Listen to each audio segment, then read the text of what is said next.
WOCA. Ocala.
All right, 19 minutes after 7 o'clock. Thank you for tuning in this Wednesday morning. It is April 15th, 2015. It is tax deadline day.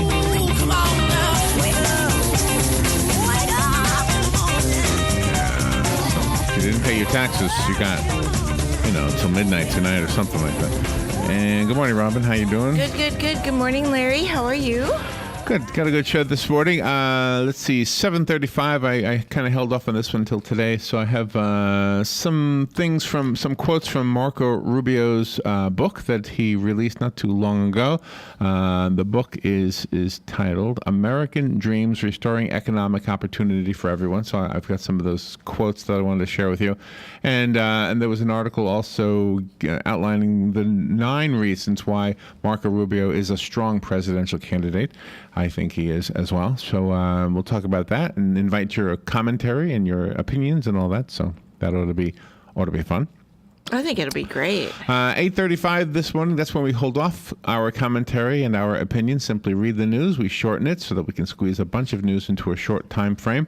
And typically we are able to do between 20 and 25 stories during that time. Yvette Araujo is coming on at 9:05. Yvette has a background in psychology and is a therapist for troubled young men. Yeah.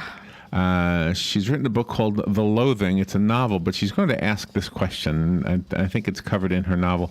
Are sports figures and entertainers the wrong role models for today's youth? Okay.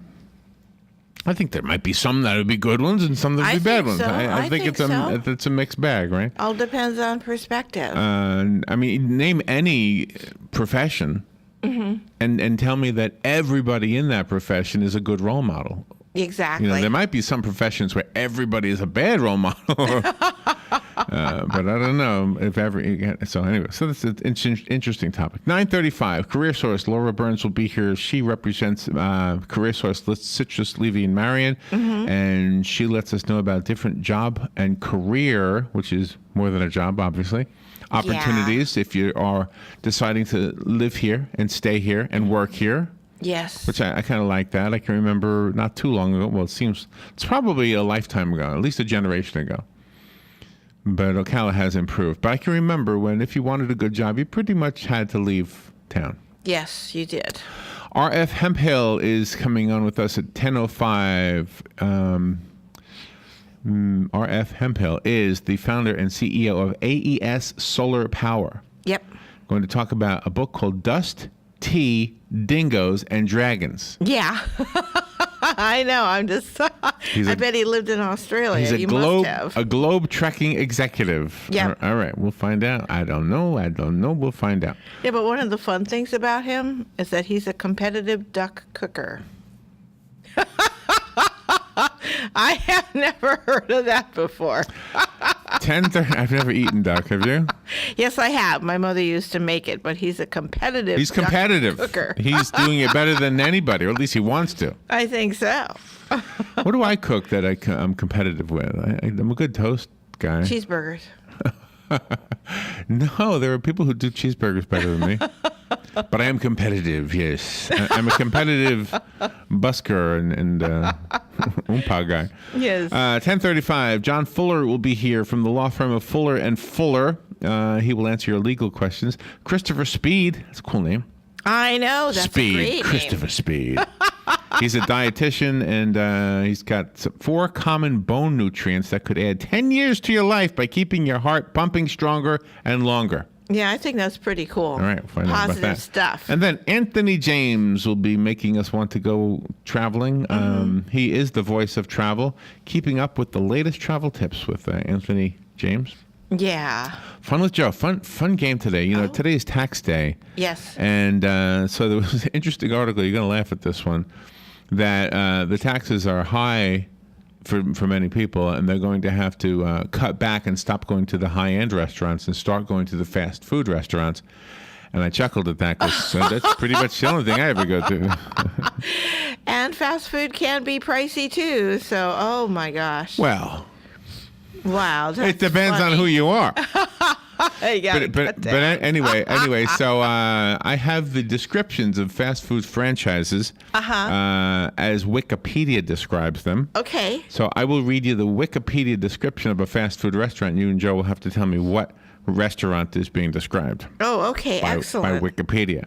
What you always come up with unique topics every day. And the subject with Galen this morning on the segment we do with Galen Unald from Life South Community Blood Center is there's a theory that there are some smells that are so familiar to you that I can actually get you to smell them simply by describing them and identifying them.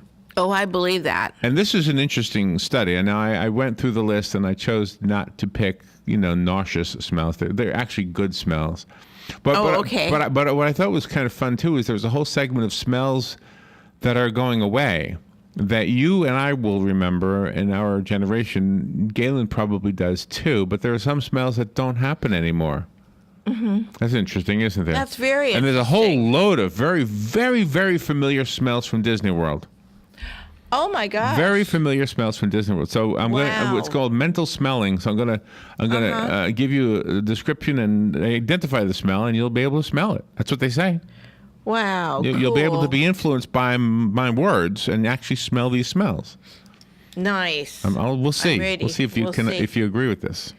But Disney All right. World So those are the things. Now there's a debate going on, and I'm wondering what you think of this debate.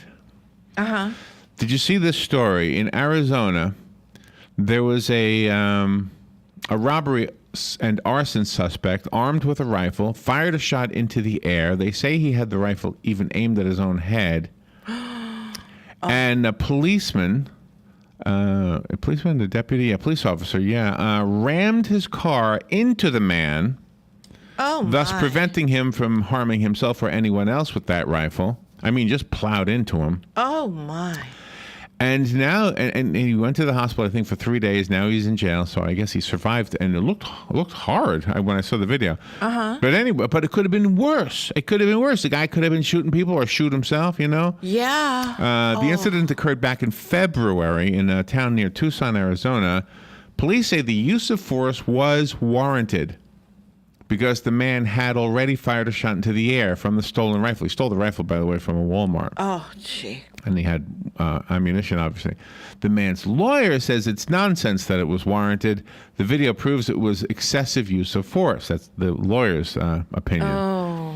Anyway, the suspect faces 15 charges, including several felonies. He had a court appearance, has a court appearance next month sometime. No charges have been brought against the police officer, and some people are saying they should be.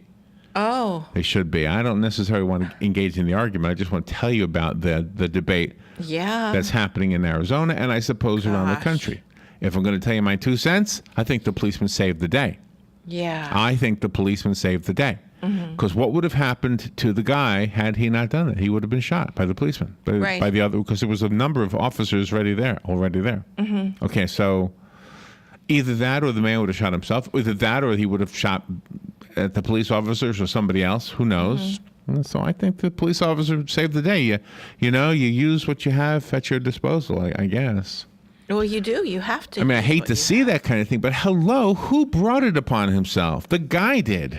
He stole the rifle. Well, he stole the rifle, but he was also shooting the rifle, walking toward people. Right. You know? Right. So, and then exactly. also making actions like he was going to hurt himself as well. All right. Yeah. So I know I want to talk about Marco Rubio, so I'm going to try to get this all in before the bottom of the hour, which is less than 2 minutes away. There's when people go on Facebook, they post nice pictures of their babies and their children. Yeah. One lady named Jade received a letter, and this is what it says. Dear Jade, I have gotten together with a few of the girls, and we are all so over your running commentary of your life and every single thing that Addie does. Addie is the little girl. Okay. Look, we all have kids that we besotted with. Guess what? Every parent thinks their kid is the best ever, but we don't run it down everyone else's throat.